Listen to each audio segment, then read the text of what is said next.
Here's the drink that will remove sugar from your veins and make bad circulation disappear without using so many pills.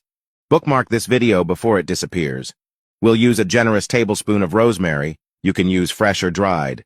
Rosemary increases insulin and decreases glucose. Add half a teaspoon or a piece of turmeric. Turmeric improves insulin sensitivity and reduces high blood pressure.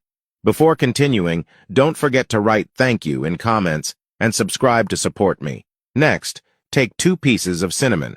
Cinnamon has the ability to improve blood sugar regulation. These ingredients together contain antioxidants associated with improvements in the immune system, the one responsible for protecting the body against external organisms. Frequent consumption helps maintain good blood circulation. Add 2 cups of water to a saucepan and place all the ingredients. Boil for about 9 minutes. You can now pour yourself a glass of our mixture.